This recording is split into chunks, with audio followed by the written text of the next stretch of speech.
Hey Leo, welcome po sa ating channel at ito ay inyong monthly gabay tarot reading for your career and money April 16 to 30, 2024. Please be reminded that this is channel reading po, so maaari kayo makarelate o hindi. Just take what resonates.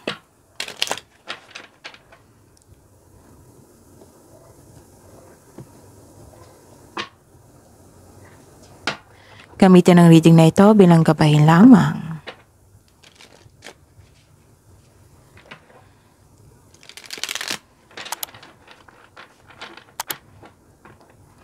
Balik po kayo dito bukas para sa ating daily gabay tarot reading.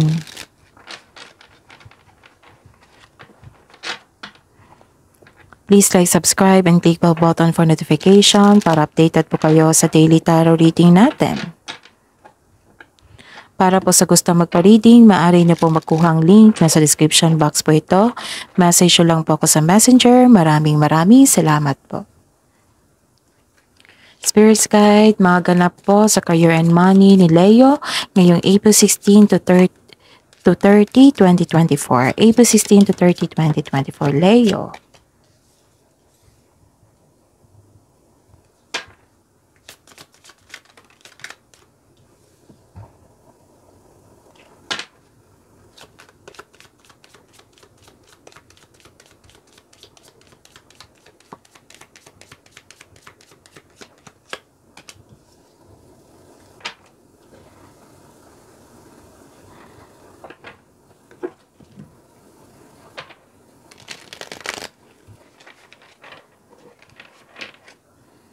Spirit's Guide, mga mensahe po para kay Leo ngayong April 16 to 30, 2024. Leo, career and money. Mensahe niyo po, Spirit's Guide.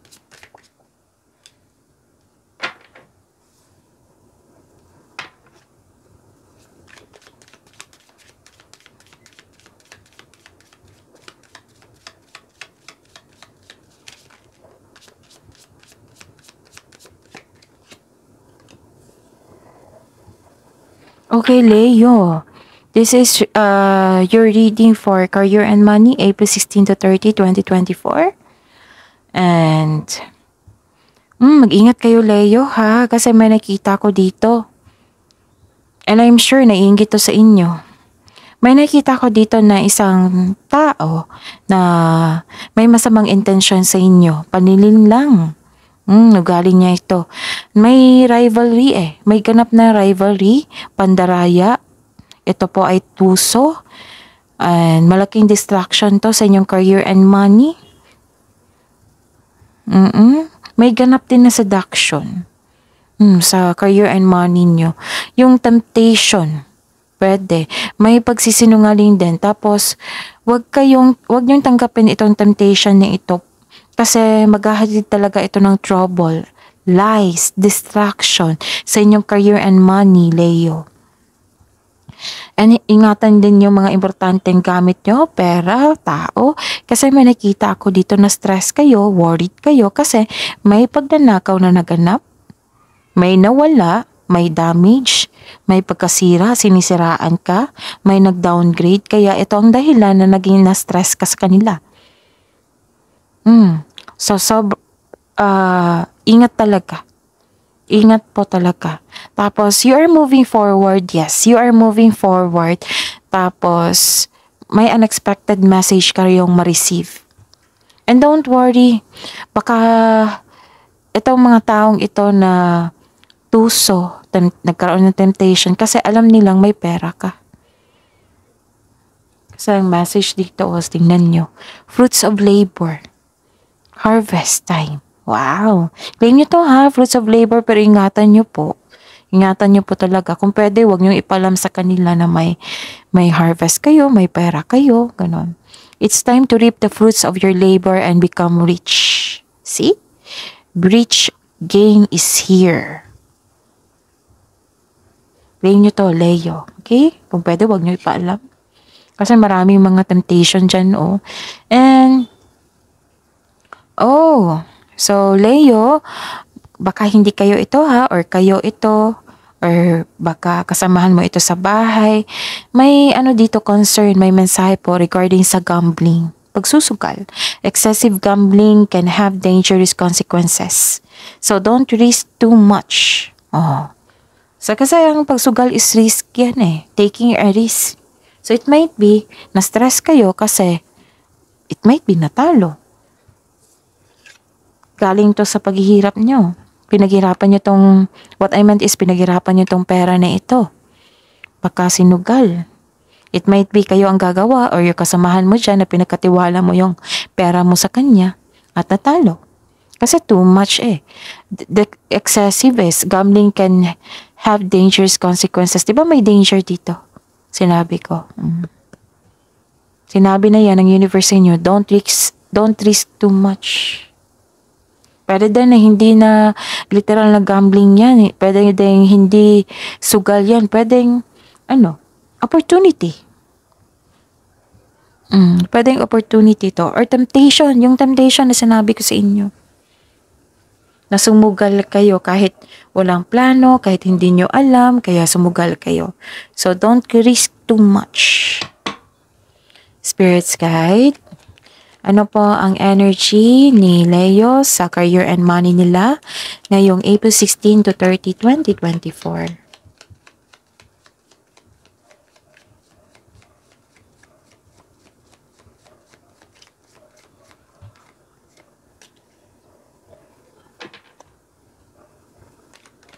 Wow, may repeating number ha. Saglit lang, tapusin ko lang to.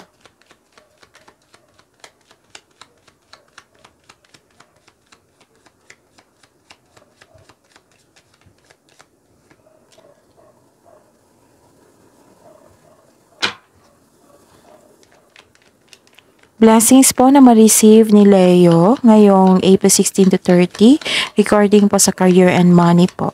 Blessings na ma-receive ni Leo, Spirits Guide.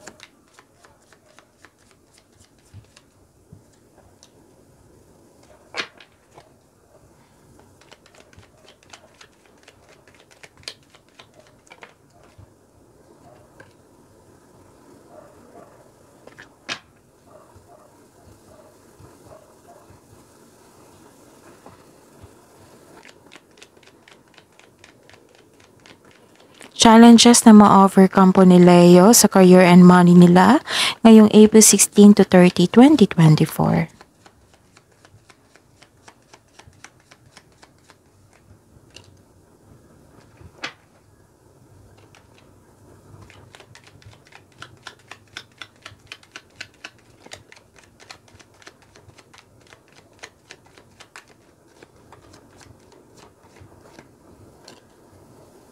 Okay. Leo. By the way, Leo, maaring kasunod sa inyong video na ito, sa araw na ito, or pagkabukas, yung love reading nyo po for April 16 to 30. So, check nyo ngayon or pagkabukas po. And don't forget to check your weekly gabay, April 15 to 21, 2024 para may makuha kayong karagdagang mensahe doon. Okay, Leo? And open na rin yung personal reading natin for booking. May schedule na po. I-check nyo po yung video ngayon. Nasa baba niyan may description box dyan. Tapos may nakapost na link dyan. I-click nyo po yung link and message me sa messenger for inquiry and for booking. Maraming salamat po. Okay. Leo, ngayong April 16 to 30, 2024 sa career and money niyo po. Unahin muna natin yung repeating number. Baka kasi makalimutan ko eh. So may 77. Saglit lang po ha. At saka, okay, 77 lang po. Saglit lang po, baka meron pa. Okay. Actually, tatlo to na 7 eh. So, kunin muna natin yung dalawang 7, okay? 7-7, the spiritual meaning of 7-7 is divine support, spiritual growth, and self-discovery.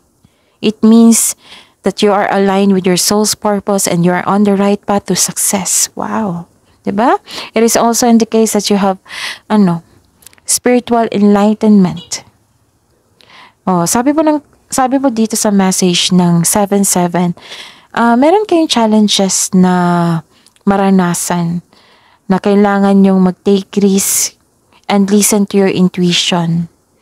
Kasi ito yung magdadala sa inyo ng tagumpay. Kasi may success ako nakikita dito. So this is self-discovery also ha, spiritual growth and divine support. So kailangan nyo mag-connect sa inyong intuition.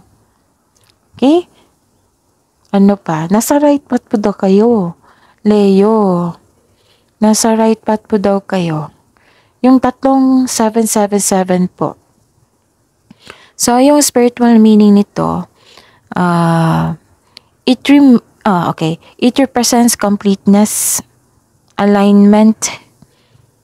So, same pa rin to sa, okay. This is the clarification talaga na may completion, success completion, may alignment po. Pwede din spiritual connection, connect tayo sa inyong intuition. So, same pa rin.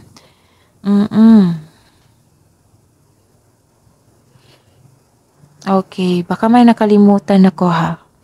I think may nakalimutan talaga ako sa 7-7 kasi ang message, okay. May forgiveness na magaganap. Yes, sure ako. May forgiveness, may naging responsible, may forgiveness na ganap, compassionate, and you are receiving unconditional love. Yan yung nakalimutan ko. Butit na sabi ko. Okay. So, ayun. Saan na tayo? So, proceed tayo.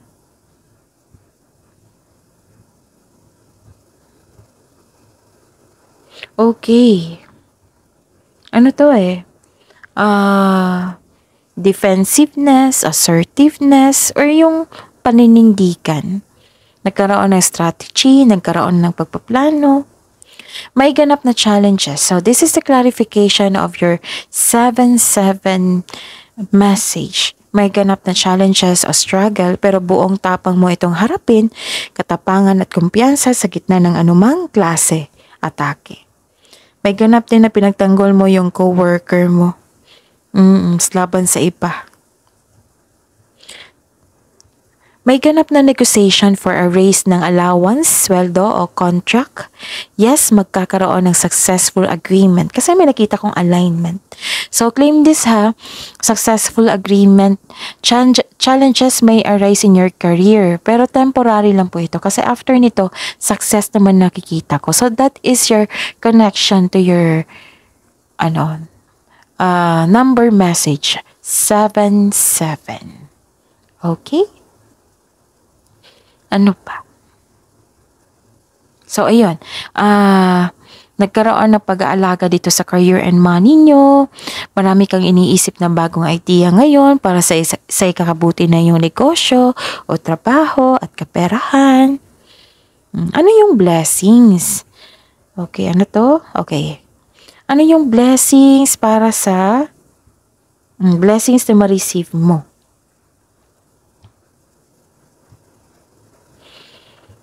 This is, you have difficulty in moving on. Pwede din na may delay sa plano nyo ha, travel, lipat bahay. May bumalik din sa past na nanloko sa inyo, nahirapan ka sa pag-move on. Pero ito yung challenge na sinabi ng 7-7, nang sinabi na ng card dito. So, kailangan nyo nang harapin ito. Oo, yung buong tapang po yung gagawin mo.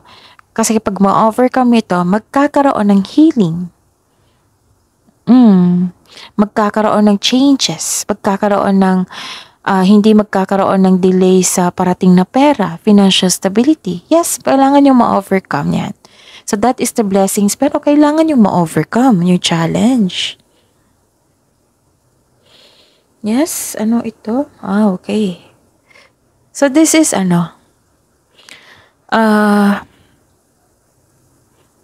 mag-ingat po kayo sa taong masakit kung magsalita. It might be this is an air signs or water signs. Pwede.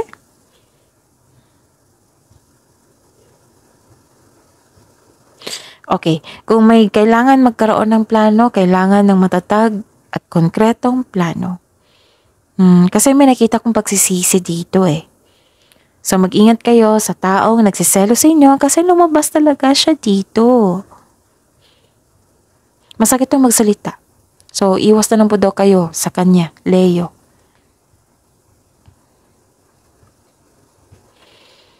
Kailangan mo ng buong tapang dito kasi kung ma-overcome mo ito, ang matanggap niyong blessings is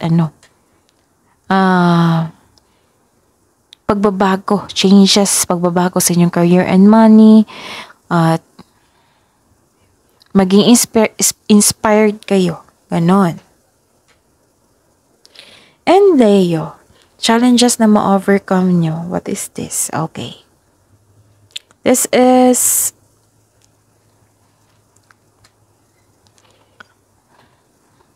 I consider this na tapos na-overcome nyo na itong challenges na ito, and ang nangyari is may parating na masaganang panimula sa workplace mo o sa negosyo. Mag-ingat kayo sa plano ha, kasi dalawang cards na nagsabi dito na mag-ingat talaga sa paggawa ng plano para magtagumpay ito. Ilan sa inyo dinedevelop nyo yung bagong hobby nyo or skills para sa karagdagang income. And nakikita ko dito na tutok kayo sa inyong trabaho. This is the challenges. Tutok kayo sa trabaho. You are putting effort without rushing. This is granted your manifestation niya. May bagong simula. And may nakita ko dito na may mabuting balita ukol sa napapasukan. Like for example, natanggap kayo sa trabaho, natanggap sa scholarship, yung kasamahan mo dyan sa bahay or kayo po. Some of you, kakasimula nyo lang magtrabaho sa ibang kumpanya, negosyo. Sabi po ng card dito, patuloy nyo lang po kasi may nakikita akong magkakaroon ng self and financial growth. Tapos maging bukas po daw kayo sa advice ng mga elders, sa mga may well experience po.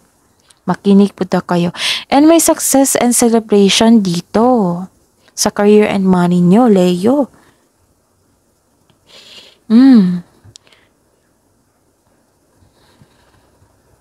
May ganap na celebration kasi nabuo, na kompleto o tapos na ang proyekto. So that is your reading, Leo. Huwag niyong kalimutan yung weekly gabay nyo ha. Kasunod lang po ng upload nito na video. So check nyo yung weekly gabay tarot and daily reading nyo po. And yung love reading nyo, maaring ngayong araw nito or sa bukas po. Okay, abangan nyo po. And that is your reading, Leo, for your career and money, April 16 to 30, 2024. Please like, subscribe, and click bell button for notification para updated po kayo sa daily tarot reading natin. Maraming salamat po.